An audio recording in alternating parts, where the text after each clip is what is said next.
3장 5절 말씀을 우리가 나눴습니다만 52장 13절부터 시작이 되어지는 종의 노래 네 번째 우리 이사야서에 나오는 종의 노래로 명명되어지는 그 부분을 우리가 세 번 살폈고 오늘은 그 네 번째 이제 마지막인데요.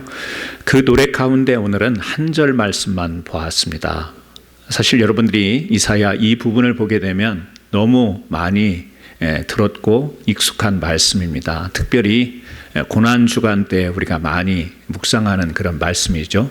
예수님의 고난에 관련된 그런 말씀인데 이미 700년 전에 이사야서에서 예수님이 이 땅에 오셔서 어떤 고난으로 십자가에 가시게 되는가 이런 내용들을 구체적으로 이렇게 서술을 해놓았기 때문에 우리가 익숙하기도 하고 또 이 말씀을 묵상하다가 아마 눈물을 흘린 그런 경험도 있을 거라고 생각이 되어집니다. 저는 오늘 이 말씀을 보면서 이 존엄과 욕망 사이에서 이런 제목으로 좀 말씀을 나누고 싶은데요. 여러분, 존엄이라고 하는 단어 영어로 하면 dignity인데요. 우리 국어 사전에는 이 존엄이라고 하는 말이 이 한자에서 유래한 말이기 때문에 높을 존자, 엄할 엄자를 사용합니다. 그러니까 감히 범할 수 없는 높고 엄숙함 이런 뜻을 가지고 있는 단어가 바로 존엄이라고 하는 단어죠. 그래서 옛날에는 임금님의 지위를 나타낼 때 존엄이라는 단어를 사용했고요. 또 여러분 들어보셨겠지만 북한에서 최고 지도자를 지칭할 때 최고의 존엄 이렇게 지금도 지칭하고 있습니다. 인간이 존엄한 존재다라고 이렇게 말할 때에는 인간이라는 그 자체로 존재 가치가 있는 것이고 인격이 존중받아야 한다. 이제 그런 의미를 담고 있는 것이죠. 남의 평가의 대상이 되지 않고 인격 그 자체로 존귀한 것. 그래서 이 존엄이라고 하는 것은 이 비교급이 있을 수가 없다. 이렇게 이제 설명들을 하죠. 이 존엄에 대한 여러 각도 분야에서 이야기를 하는데요. 여러분 임마누엘 칸트라고 하는 이 독일의 철학자는 이렇게 이야기를 합니다. 철학자들은 이 세상의 이치에 대해서 다양한 관점을 가지고 그것을 우리에게 설명하고 이해를 시키잖아요. 도덕적인 관점에서 이 존엄을 이야기를 합니다. 가격과 존엄성 이런 단어를요, 칸트는 그의 철학에서 이야기를 해요. 그러니까 가격과 존엄성. 상대되는 이야기인데 이 세상의 모든 것들은 둘 중에 하나라는 거죠. 하나는 가격을 갖거나 하나는 존엄성을 갖는다라는 거죠. 인간이 아닌 것, 인간 외의 것은 모두 가격이 맺어질 수 있는 것이고 인간은 가격을 매길 수 없는 존재, 존엄성을 가진 존재다. 이렇게 설명을 합니다. 이것이 이제 칸트의 바로 이 존엄에 대한 정의인데요. 이 가격을 매길 수 있는 물건이라든지 이 많은 것들은 우리 인간 삶의 어떤 목적을 달성하는 데 수단인 것이지 그 자체가 목적일 수는 없다라는 거죠. 그러니까 가격을 매길 수 없는 인간은 그 자체가 목적이고 또 수단이 아니라는 그런 이야기인 것이죠.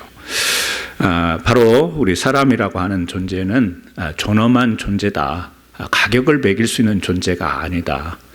목적 그 자체인 것이 수단화가 되는 그런 존재가 아니다. 이렇게 이야기를 하는 것이죠. 또 러시아의 문학가 솔제니친이라는 사람이 있죠.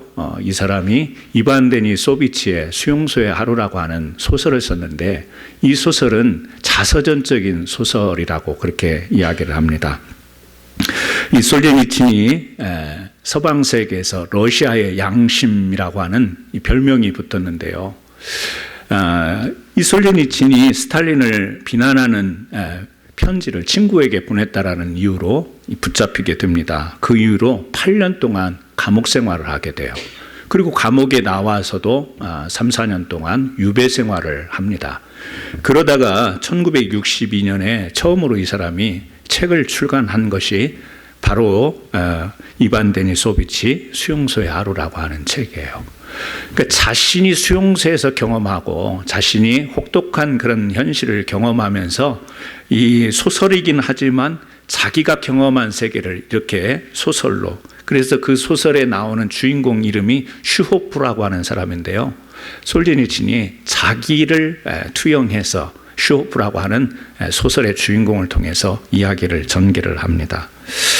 이 수용소의 생활이라고 하는 것이 참 혹독하고 춥고 배고프고 이 마음대로 할 수 없는 바로 분노와 이 두려움에 꽉 차서 살 수밖에 없는 그런 환경임에도 불구하고 이 슈호프라고 하는 이 소설의 인물은 아주 평범하듯이 그렇게 수용소 생활하는 이런 내용을 쭉 써갔습니다. 간단한 그런 작은 분량의 책인데요. 그러니까 감옥의 혹독한 현실, 수용소의 혹독한 현실을 맞이했음에도 불구하고 그곳에서 생활하는 이 슈호프라고 하는 이 사람인 자기의 인간의 성품을 또 인간의 품위를 그대로 지켜나간다라고 하는 이야기죠. 그러니까 조금 수용소에서 자기가 편해지기 위해서 어떤 사람들은 같은 수용소의 동료를 밀고 해서 그 대가로 좀 편한 제공을 받기도 하는데 일절 그런 것을 하지 않고 오히려 그런 것을 혐오하는, 또 아무리 배고파도 남이 먹고 남긴 그런 음식들을 할지 않는, 공짜로 무언가를 얻으려고 하지도 않고 또 그 안에서도 수용소 안에서 그 수용소에 어려움을 당하면서도 그 안에서 차별들이 있는데 수용소 동료들을 절대 차별하지 않고 가족처럼 생각하는, 그리고 또 많은 거기에서 노동을 해야 되는데 그런 일들을 하면서 작업을 할 때는 성실하게 즐거운 마음으로 하는, 어떤 상황 속에서도 묵묵히 견뎌내고 땀 흘리면서 또 어떤 보상을 받으려고 하는 것이 아니라 그냥 주어진 그 상태를 잘 감당하는 그런 슈호프의 모습을 이 소설 속에서 그리고 있습니다. 특별히 어떤 강조점이 보이지 않아요. 그리고 또 소설 속에서 극적인 반전이 일어나는 그런 내용이 없습니다. 읽어보면 좀 싱거울 정도로 심심한 그런 내용처럼 여겨질 이 소설. 그러나 이것을 통해서 솔제니치는 무엇을 이야기하는가? 저는 두 가지 관점으로 봤어요. 하나는 비하하지 않는 인간의 존엄, 또 하나는 비굴하지 않는 인간의 존엄. 이것을 아주 평범한 수용소의 특수한 상황이는 하나 그 안에서 갖는 한 사람의 수용소 생활의 모습은 극히 평범했는데 그 평범 속에서 그러나 비굴하지 않고 자신의 처지를 비하하지 않는 모습을 통해서 인간의 존엄이라고 하는 것은 무엇인가, 이것을 우리에게 전달하지 않나, 이렇게 생각을 해 보았습니다. 여러분, 그렇습니다. 우리가 살아가는 가운데 자신을 비하하지 않는 이것이 얼마나 중요한지 모릅니다. 우리는 살아가면서 자기의 생각과 기대처럼 되지 않을 때 자신을 탓하면서, 또 자신을 탓하는 것이 아닌데도 불구하고 자기 자신이 초라해지면서 자기 자신의 처지를 비하하는 경우가 참 많습니다. 물론 금방 극복하기도 하고 금방 그런 생각을 지우기도 하지만 나 자신을 비하하는 생각, 또 우리가 살아가다 보면 어떤 상황 속에서는 내가 그렇게 하기를 원치 않는데 비굴해져야 되는 상황이죠. 특별한, 내가 생각하는 어떤 특별한 것을 내가 얻기 위해서는 비굴해져야 되는 상황이 있기도 합니다. 그런데 솔제니치는 아마도 이 소설을 통해서 우리는 어떤 상황과 어떤 혹독한 현실 가운데서도 인간이라고 하는 존엄은 지켜져야 되는 것이고, 그런 상황 속에서도 자기를 비하하지 않고 비굴하게 생활하지 않는 인간의 존엄을 우리에게 메시지로 던진 것이 아닌가. 여러분, 문학가도 이야기할 수 있고 또 정신심리학자도 이야기할 수 있고 철학가들도 존엄이라는 이야기를 할 수 있지만 결국 우리는 이 존엄이라고 하는 이 개념은 성경을 통해서 우리가 바로 이해하고 깨달아야 되지 않겠습니까? 모든 것이 그렇습니다. 특히 우리 인간에 대한 지식을 갖기 위해서는 우리가 경험하는 또 세상에서 말하는 사상이나 철학에서 그 답을 찾으려고 하는 게 아니라 우리는 성경에서 답을 찾아야 되는데, 성경이 우리에게 전하는 인간의 존엄은 무엇인가? 너무 여러분이 잘 알고 있듯이 우리는 하나님의 형상을 따라 지음을 받은 존재라고 하는 것이죠. 여러분, 십계명 제2계명에도 보면 하나님이 계명 10계명을 통해서 말씀하신 게 있죠. 뭐냐면 우상을 새기지 말고 이 세상에 뭐 바다나 하늘에 있는 것으로 하나님을 형상화시키지 마라. 형상 만들지 마라. 이런 말씀을 하십니다. 하나님은 하나님을 대신하는 거나 하나님을 형상으로 만드는 것을 하나님은 엄하게 금하셨어요. 그런데 사람만큼은 하나님이 하나님의 형상을 따라 지음받았다고 하니 우리의 존재, 인간의 존재가 어떤 존재임을 우리는 그냥 이 말씀을 통해서도 쉽게 이해가 되지 않겠습니까? 다 형상을 따라가는 것, 형상을 지는 것을 금하셨는데 사람은 하나님의 형상대로 지으셨다라고 하는 것이죠. 시편 8편 4절 5절에 보면 사람이 무엇이간데 주께서 그를 생각하시며 인자가 무엇이기에 주께서 그를 돌아보시나이까. 그를 하나님보다 조금 못하게 하시고 영화와 존귀로 관을 씌우셨나이다. 여러분, 이것이 여러분에게 주신 하나님의 복인 줄 믿으시기를 바랍니다. 하나님이 우리에게 영화와 존귀로 관을 씌우셨다. 우리 관, 면류관, 이런 거, 왕관 이런 거 생각하시겠는데요. 하나님께서 우리를 하나님보다 조금 못하게 하시고 영화와 존귀로 관을 씌우셨다라고 하는 이 말씀 속에서 인간이 갖는 인간 자체의 존엄이 어떤 것인가, 하나님이 부여하신 인간의 권위가 무엇인가 우리가 이 말씀을 통해서 알지 않겠습니까? 그래서 성경에 보면 천사도 우리를 흠모한다라는 표현을 합니다. 흙으로 우리가 지음을 받았지만 그 코에 생기를 불어 넣으심으로 우리가 생령이 됐다, 이렇게 성경은 말합니다. 생령입니다. 이것은 이 세상에 어떤 뛰어난 동물, 짐승도 받지 못하는 것이며 이 세상에 어떤 만물도 생령이 된 존재는 없습니다. 그런데 우리는 하나님으로부터 생령으로 하나님의 영을 받은 자로 우리가 지음을 받았다라고 하는 것이죠. 여러분, 그럼에도 불구하고 이러한 존귀와 영광은 우리가 이 아담으로부터 이제 그 사단의 유혹과 더불어서 무너지게 된 것을 너무 잘 알지 않습니까?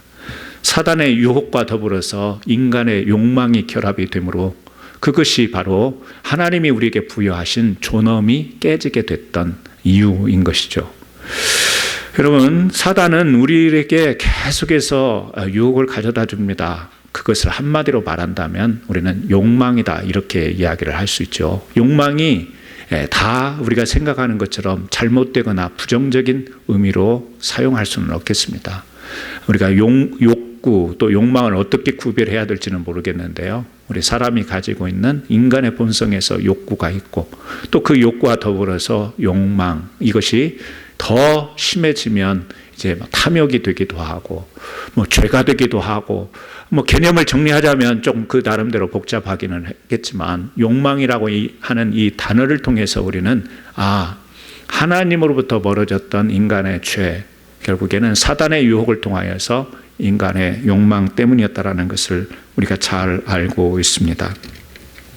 욕망이라고 하는 것은 결국에 우리의 존재됨을 잃어버리고 결국에 존재가 수단이 되어지는 이런 폐해를 겪게 되는 것이 욕망의 결과이기 때문에, 그래서요, 종교개혁자 루터는 이런 이야기를 해요. 우리의 신앙이라고 하는 것은 인간이 신과 같은 존재로 가는 것이 신앙이 아니다. 신앙이라고 하는 것은 인간을 진정한 인간으로 회복함에 있다. 그러면서 사용한 용어가 뭐냐면 비인간화에서 인간화라고 하는 이런 개념을 루터는 이야기를 했습니다. 여러분, 비인간화라고 하는 것이 무슨 의미일까요? 바로 하나님이 우리에게 부여하신 귀한 사명들을 놓치고 또 우리의 존재 목적을 잃어버린 채 욕망에 의해서 곁길로 나간 삶을 비인간화라고 루터는 그렇게 이야기를 하는 것이죠. 여러분, 이렇게 다양한 우리가 표현들, 개념들을 정리하지 않더라도 이미 우리가 살아가면서 우리의 마음과 또 우리의 삶을 통하여서 우리가 욕망이라는 것이 어떤 것인지를 우리가 직접 경험하고 살아가고 있습니다. 그런 욕망을 품을 때 또 하나님께서 주신 말씀과 일어나는 그 충돌을 우리는 경험하면서 신앙적인 또 갈등, 고민도 해본 경험들을 우리가 가지고 갑니다. 여러분, 욕망과 이 또 존엄과 욕망 사이에서 오늘 우리가 이 말씀을 보게 되면 53장 5절 말씀을 다시 한번 여러분 보시죠. 예수님이 이 땅에 오셔서 우리를 대속하시고 우리를 중보하시며 우리를 다시 회복시키고자 하는 그런 사명을 가지고 주님이 어떻게 행하셨는가를 쭉 서술을 해놨는데요. 그가 찔림은 우리의 허물 때문이요 그가 상함은 우리의 죄악 때문이라. 여기에 두 단어가 있죠. 허물 그리고 또 죄악. 예수님이 이 땅에 오셔서 고난받으시고 채찍이 맞고 또 찔림을 당하셨는데 그것은 바로 우리의 허물과 죄악 때문이다. 허물과 죄악이 우리에게 온 것을 우리는 욕망이라고 이렇게 표현을 할 수 있겠죠. 그런데 그 예수님이 대신 징계를 받음으로 우리는 평화를 누리고 그가 채찍을 맞음으로 우리는 나음을 받았도다. 자, 뒤에서도 두 단어를 볼 수가 있습니다. 하나는 평화, 하나는 나음입니다. 그러니까 허물과 죄악은 우리의 욕망을 이야기하는 것이고 평화와 나음은 우리가 다시금 회복된 인간의 존엄, 이것을 이야기하는 거 아니겠습니까? 그 사이에 예수님의 중보하심이 있는 것이죠. 욕망으로 인해서 무너졌던 우리를 다시 하나님이 원래 하나님의 형상을 따라 지으셔서 우리에게 부여하신 인간 자체의 그 가치, 목적을 회복할 수 있도록, 그래서 평화와 나음으로 이 존엄을 우리는 이야기할 수 있지 않겠습니까? 여러분, 이 5절 말씀을 통해서 우리는 바로 예수님이 어떤 분인가를 다시 한번 찾을 수 있겠죠. 아, 그렇구나. 욕망에 의해서 무너진 우리 죄악된 인간을 다시 하나님이 원하시는 상태로 회복시키는 분이 예수 그리스도다. 너무 간단하지 않습니까? 이것이 복음 아니겠습니까? 여러분, 예수님께서요, 지금 이런 고난을 받으시는 모습을 보면서 우리는 좀 슬프기도 하고 안타까운 마음, 또 그리고 부활절 전에 고난주간을 맞이하면 막 애써서 우리가 우리의 행동들을 때로는 절제하고 금욕하면서 막 그 슬픔을 같이 느끼고, 뭐 패션 오브 크라이스트 영화가 나와서 성도님들과 함께 보러 갔을 때는요, 많은 분들이 우시더라고요. 그런데 우리가 바로 이런 대목의 말씀을 보면서 그 슬픔을 느끼는 감정에 있어서 아픔이 올라오는 이런 것으로 우리가 그쳐서는 안 되겠죠. 주님이 오늘 말씀하신 대로 욕망에서 존엄으로 우리가 변할 때 예수님의 그 귀한 가치 있는 사역이 바로 의미가 있는 거 아니겠습니까? 여러분, 예수님이 오셨을 때 예수님의 주의를 보십시오. 많은 사람들이 따랐죠. 예수님께서 말씀하시고 또 가르치시기도 하지만 기적도 행하셨잖아요. 놀라운 이적도 행하셨습니다. 그때 수많은 사람들이 몰려옵니다. 우리는 성경을 통해서, 복음서를 통해서 그렇게 예수님 주변에 수많은 사람들이 몰려온 이유를 이미 알고 있지 않습니까? 뭐죠? 자신들의 욕망 때문에 그 예수님께 몰려들었던 것이죠. 저분이 메시아다라고 할 때 그 메시아를 정치적인 메시아, 자기네들이 고난받고 억압받았던 이 삶을 해결해 줄 분, 자기네들의 삶의 상태를 조금 자기네들이 기대하는 것으로 채워줄 수 있는, 여러분, 정치적인 욕망, 야망일 수 있는데요, 그것을 해결해 줄 분으로 생각을 한 거죠. 심지어는 야곱과 요한의 어머니까지도 예수님께 다가와서 우리 아들들이 하늘에서 오른쪽, 주님의 오른쪽 왼쪽에 앉게 해주세요 라고 하는, 주님을 너무 잘 알 법한 사람들마저도 와서 자신들의 욕망을 감추지 못합니다. 이것이 사람이죠. 이것이 예수님 주변에 몰려들었던 사람들의 모습이었습니다. 많은 군중이 있었고, 어제 아침에 말씀을 우리가 나눴지만 호산나 호산나 외쳤지만요, 호산나 지금 우리를 구원하소서라고 하는 외침이었는데, 그 구원은 정말 하나님이 인류를 향한 구원을 그들이 외친 호산나가 아니라 우리의 형편, 우리의 사정, 우리가 살아가는 것에 있어서 더 잘 살게 하옵소서라고 하는 육의 얽매인, 이 땅의 얽매인 구원을 외쳤던 것이 그들의 호산나 아니었겠어요? 그러므로 오늘 예수님께서 이 예수님 주변에 다가왔던 많은 사람들, 그들은 욕망으로 주님을 찾아왔는데 그 욕망이 채워지지 않으니까 예수님을 멸시하고 조롱하고 채찍질하고 찌르고 십자가에 매달게 됐잖아요. 그때 그 고통을 고스란히 다 주님은 다 감수를 하십니다. 거기에서 반항하지 않습니다. 그들에 대해서 공격하지 않고 묵묵히 그 일을 수행하십니다. 이것이 뭔가요? 주님이 갖는 존엄성입니다. 주님은 이 땅에 오신 당신의 사명이 있잖아요. 하나님이시지만 육을 입고 이 땅에 오셔서 무엇을 해야 되는지를 분명하고, 그래서 육신으로는 고통받고 멸시받고 욕을 받지만 거기에서 꿈쩍하지 않고 묵묵히 그 일을 감당하는 것, 그 목적 자체로 오신 예수 그리스도의 존엄이 바로 거기에 있는 것이죠. 몰려오는 군중들, 몰려오는 욕망의 그 집단들이 다가옴에도 불구하고, 그리고 그들이 기대처럼 되지 않으니까 막 공격함에도 불구하고 주님은 다 그것을 그대로 받으시는, 그래서 오늘 이사야서에 있는 예언의 말씀이긴 하지만 사실은 예수님과 예수님 주변에 있던 사람들도 바로 이렇게 욕망으로 다가오고 그들을 향해서 주님은 바로 존엄이 무엇인지를 나타내시며 보여주신 것입니다. 여러분, 존엄한 인간, 하나님이 우리에게 정말 이 땅 가운데 세워주신 이 존엄자로서의 인간, 우리에게 두 가지 하나님께서 부여하신 것이 있습니다. 저는 그렇게 좀 정리를 하고 싶은데요. 하나님이 우리에게 부여하신 두 가지. 첫째는 다스림 아니겠습니까? 이 땅을 주시고 땅에 충만하라고 번성하라고 하시면서 나중에 땅을 다스리고 다스리라고 하는 말씀을 주시죠.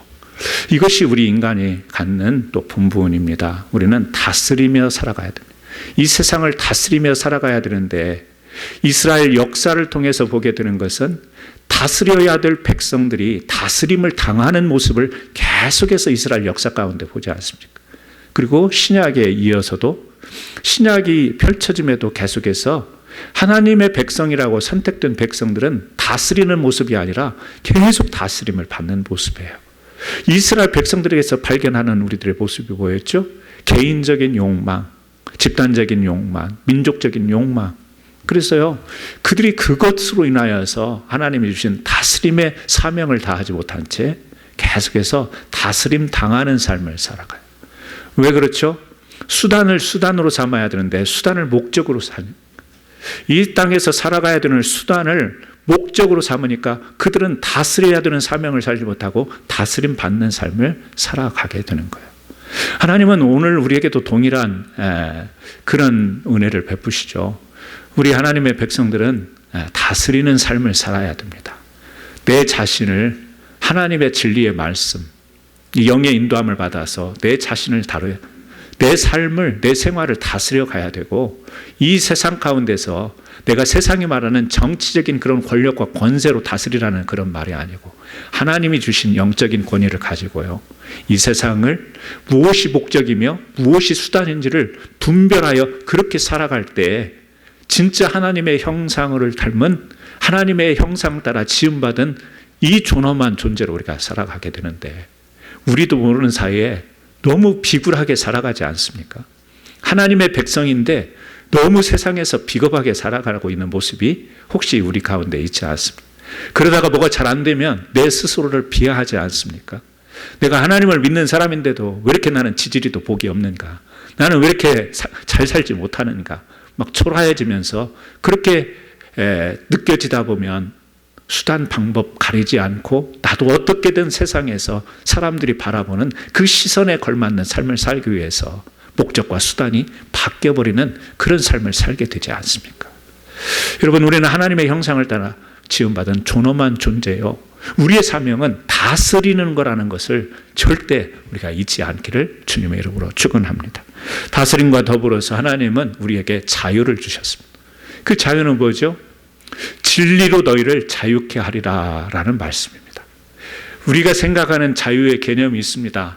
학교에서 배운 자유의 개념, 사회학적인 개념도 있겠지만 하나님이 우리에게 주신 자유는 진리 안에서 진리와 관계된 자유를 이야기하는 것입니다.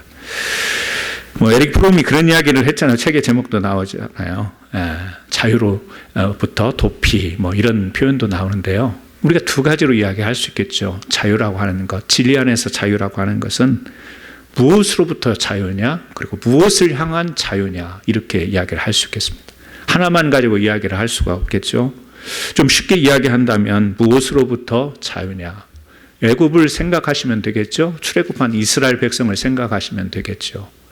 역사이지만 그것은 우리 신앙의 그림자요, 모형이 되기 때문에 애굽으로부터 자유를 찾아 도피하게 된 것, 나오게 된 것, 바로 죄 아니겠습니까?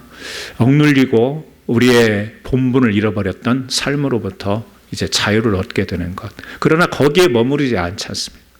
그 애굽으로부터 나온 것, 애굽으로부터 자유는 얻었지만 그들이 서 있는 곳은 광야입니다. 광야는 그들이 영원히 살 곳이 아니잖아요. 이제 어디로 향해야 되는가? 하나님의 약속이 있는 곳, 가나안으로 향해 가는 진정한 자유를 찾아가는 여정이 자유라고 하는 범위가 되는 것이죠. 여러분, 나는 이제 하나님을 믿었으니까 죄로부터 사함을 얻고 하나님께 의로 여김을 받았으니까 하나님의 자녀가 됐지, 하나님의 백성이야, 내가 죽으면 천국에 갈 거야. 맞습니다. 맞지만 그것은 죄로부터 나온, 지금 죄로부터의 자유, 거기에 머무른 자유이고요. 우리 하나님의 백성들의 자유는, 진리는 거기에 머무르지 않고 이제 하나님이 하신 약속을 향해서 갈망으로 나가야 되는 것이죠. 욕망의 폐해로, 욕망의 열매로 그곳에서 나오게 됐다면 이제 우리는 그 욕망이 아닌 열망, 갈망으로, 영적인 갈망으로 나가야 되는 것이 우리가 가야 될 자유이며 또 그것이 우리의 가야 될 길이라고 하는 것입니다. 여러분, 하나님께서 우리에게 참된 존엄의 존재로 우리를 지으셨습니다. 북한의 지도자를 최고의 존엄이라고 하는데요, 여러분이 최고의 존엄입니다. 옆에 분들에게 엄지척을 하면서 그렇게 한번 이야기해서, 당신이 최고의 존엄입니다. 최고의 존엄. 북한의 김정은이 최고의 존엄이 아닙니다. 여러분이 최고의 존엄입니다. 제가 이렇게 말씀을 드리는 것은, 그러면 옆에 분이 아니라 내 자신에게 해야겠죠? 한 번 더 이야기하죠. 내가 하나님의 존엄입니다. 그렇게 이야기를 하십시오. 내가 하나님의 존엄입니다. 그 말 두 가지를 기억하셨으면 좋겠어요. 자신을 비하하지 않는 것, 그리고 비굴하게 살지 않는 것. 그것은 바로 하나님이 다스리라고 하는 이 명령과 더불어서 진리로 참된 자유를 주신 이 의미를 붙들 때 우리가 비하하지 않고 비굴하게 살아가지 않을 수 있습니다.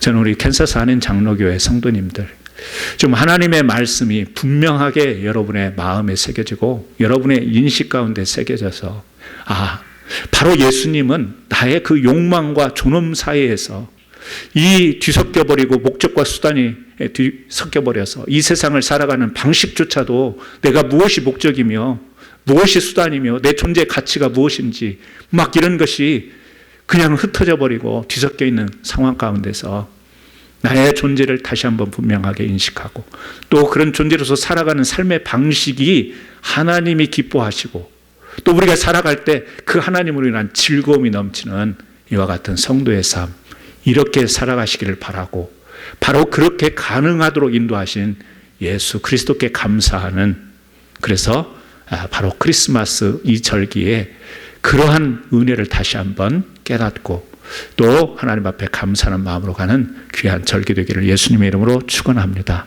우리 같이 한번 기도하시겠습니다.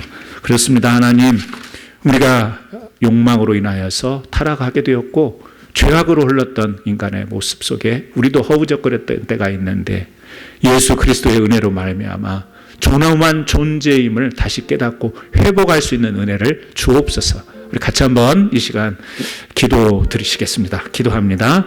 하나님 아버지 감사합니다. 오늘 이사야 53장 우리가 종의 노래 네 번째 노래를 통하여서 예수님이 바로 우리의 허물, 우리의 죄악 때문에 이 땅에 오셔서 상하시고 멸시당하시며 찔리셨던 그 대속적인 죽음을 통하여 우리가 평화를 얻게 되었고 우리가 나음을 입는 존귀함으로 회복할 수 있는 은혜를 입었습니다.